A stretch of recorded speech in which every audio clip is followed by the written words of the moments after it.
Welcome to the reading of the 7th chapter of the book Awakened Imagination by Neville Goddard. My name is Nse and I'm going to be reading this along with you. So go ahead, grab yourself your cup of tea, coffee, water, get comfortable, and let's jump right in. Chapter 7. Creation is finished. And the text is taken from Ecclesiastes 3 verse 15, and it reads, I am the beginning and the end. There is nothing to come that has not been and is. Blake saw all possible human situations as already made states. He saw every aspect, every plot and drama as already worked out as mere possibilities, as long as we were not in them, but as overpowering realities when we are in them. He described these states as sculptures of Los's Hall. Distinguish therefore states from individuals in those states. States change, but individual identities never change or cease. The imagination is not a state, said Blake. It is the human existence itself. Affection or love becomes a state when divided from imagination. Just how important this is to remember is almost impossible to say. But the moment the individual realizes this for the first time is the most momentous in his life. And to be encouraged to feel this is the highest form of encouragement it is possible to give. The truth is common to all men, but the consciousness of it, and much more the self-consciousness of it, is another matter. The day I realized this great truth, that everything in my world is a manifestation of the mental activity which goes on within me, and that conditions and circumstances of my life only reflect the state of consciousness with which I am fused. That was the most momentous moment of my life. But the experience that brought me to this certainty is so remote from ordinary existence. I have long hesitated to tell it, for my reason refused to admit the conclusions to which the experience impelled me. Nevertheless, this experience revealed to me that I am supreme within the circle of my own state of consciousness, and that it is the state, that which I am identified, that determines what I experience. Therefore, it should be shared with everyone, for all to know this is to become free from the world's greatest tyranny, the belief in a second cause. Blessed are the pure in heart, for they shall see God. Matthew 5, verse 8. Blessed are those whose imagination has been so purged from the belief in second causes, they know that imagination is all, and all is imagination. One day, I quietly slipped from my apartment in New York into some remote yesteryear's countryside. As I entered the dining room of a large inn, I became fully conscious. I knew that my physical body was immobilized in my bed in New York. Yet here I was, as awake and as conscious as I could ever have been. I intuitively knew that if I could stop the activity of my mind, everything before me would freeze. No sooner was the thought born than the urge to try it possessed me. I felt my head light tighten, then thicken to a stillness. My attention concentrated into a crystal clear focus, and the waitress walking walked not. And I looked through the window, and the leaves falling fell not. And the family of 4 eating ate not, and they lifting the food lifted it not. Then my attention relaxed, the tightness eased, and of a sudden all moved onward in their course. The leaves fell, the waitress walked, and the family ate. Then I understood Blake's vision of the sculptures of Lucy's Hall. I sent you to reap that whereon ye bestowed no labor. John chapter 4, verse 38. Creation is finished. I am the beginning and the end. There is nothing to come that has not been and is. Ecclesiastes 3:15. The world of creation is finished, and its original is within us. We saw it before we set forth, and have since been trying to remember it and to activate sections of it. There are infinite views of it. Our task is to get the right view, and by determined direction of our attention, make it pass in procession before the inner eye. If we assemble the right sequence and experience it in imagination until it has the tone of reality, then we consciously create circumstances. This inner procession is the activity of the imagination that must be consciously directed. We, by a series of mental transformations, become aware of increasing portions of which already is. And by matching our own mental activity to that portion of creation which we desire to experience, we activate it, resurrect it, and give it life. This experience of mine not only shows the world as a manifestation of the mental activity of the individual observer, but it also reveals our course of time as jumps of attention between eternal moments. An infinite abyss separates any two moments of ours. We, by the movement of our attention, give life to the sculptures of Lucy's halls. Think of the world as containing an infinite number of states of consciousness from which it can be viewed.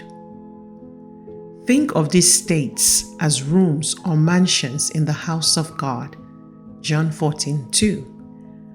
And like the rooms of any house, they are fixed relative to one another. But think of yourself, the real self, the imaginative you, as the living, moving occupant of God's house. Each room contains some of Lucy's sculptures with infinite plots and dramas and situations already worked out but not activated. They are activated as soon as human imagination enters and fuses with them. Each represents certain mental and emotional activities. To enter a state, man must consent to the ideas and feelings with which it represents. These states represent an infinite number of possible mental transformations which man can experience. To move into another state or mansion necessitates a change of beliefs. All you could ever desire is already present and only waits to be matched by your beliefs. But it must be matched, for that is the necessary condition by which alone it can be activated and objectified.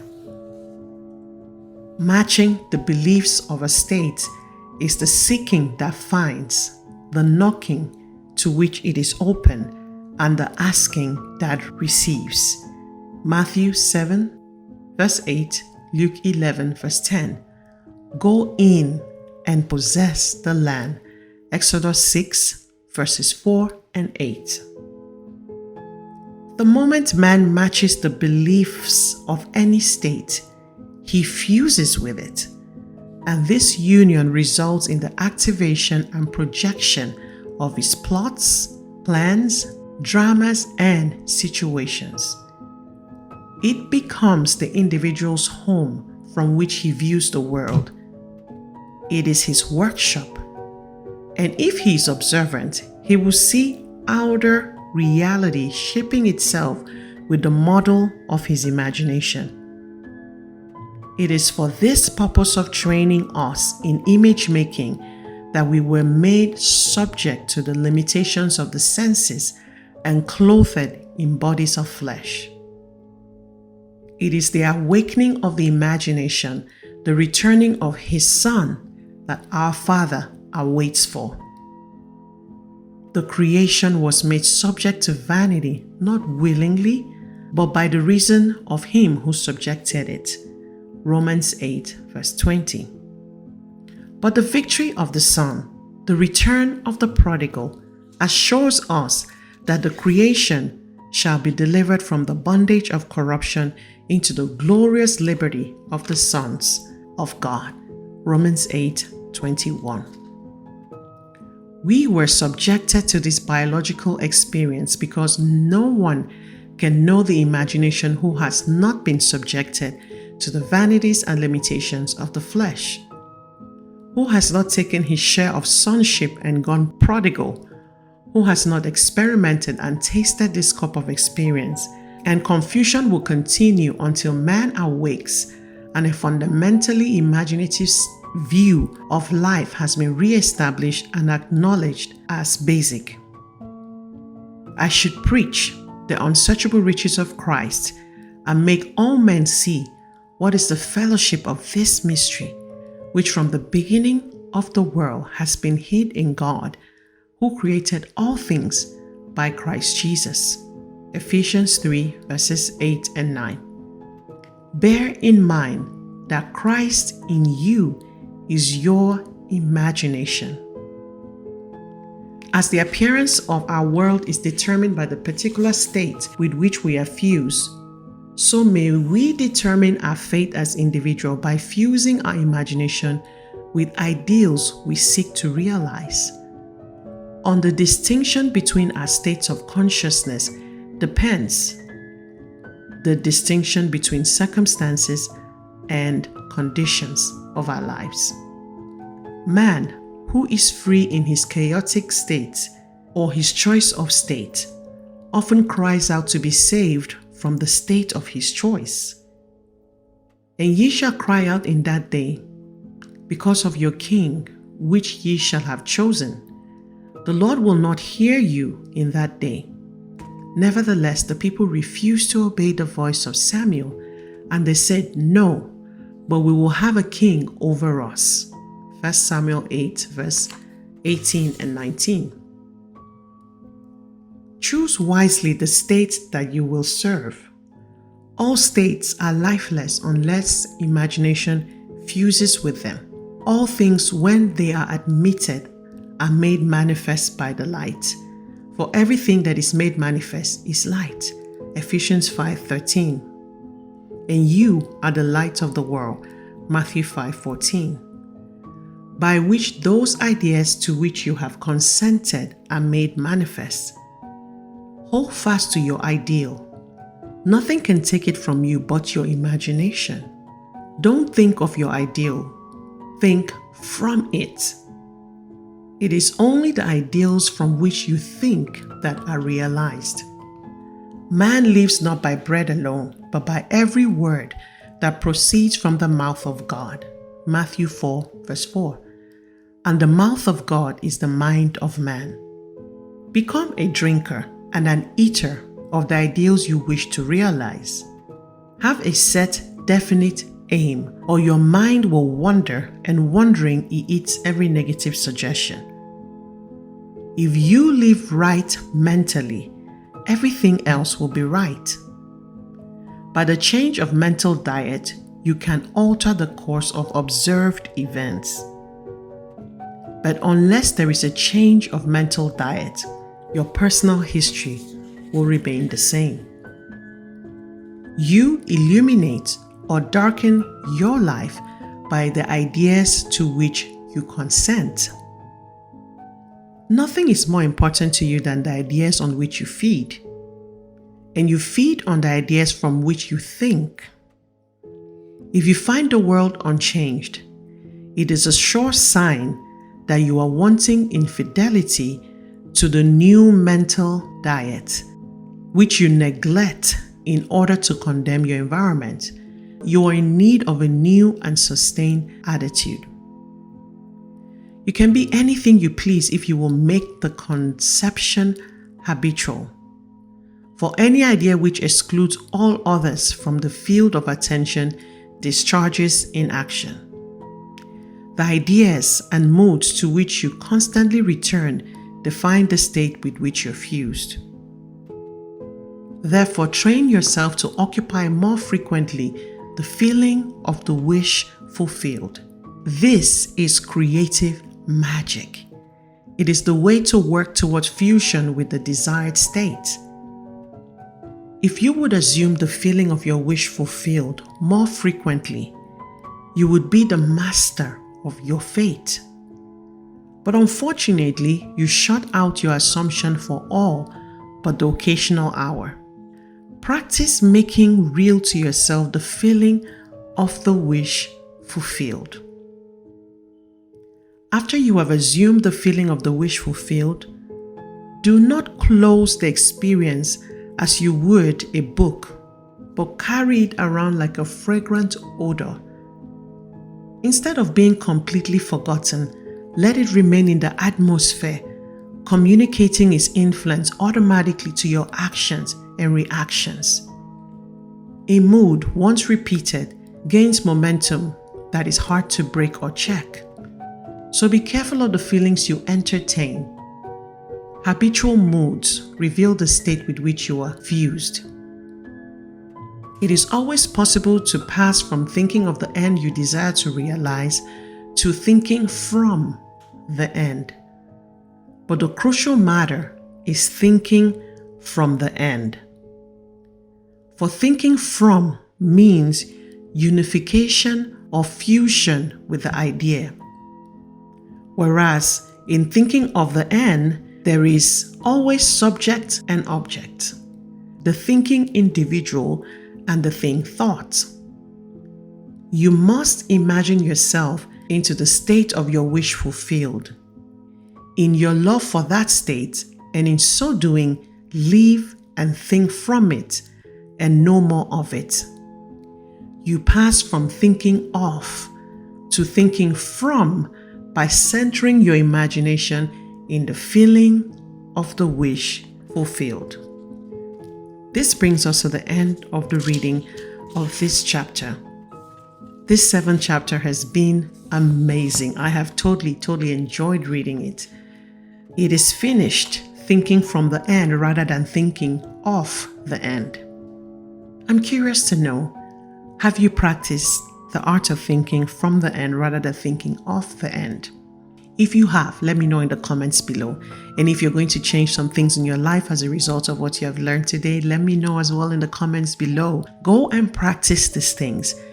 Make sure you practice it and prove it to be what it says it is. And come back and let me know in a week from now, in a day from now, in a month from now, in a year from now, whenever. Come back and let me know. As usual, I'm committed to bringing you quality content 3 times a week, Mondays, Wednesdays, and Fridays. And if you haven't already, hit that like button, subscribe to this channel, and share this content with anyone who you know is still looking to turn their dreams into realities. Till we see again, it's goodbye and God bless.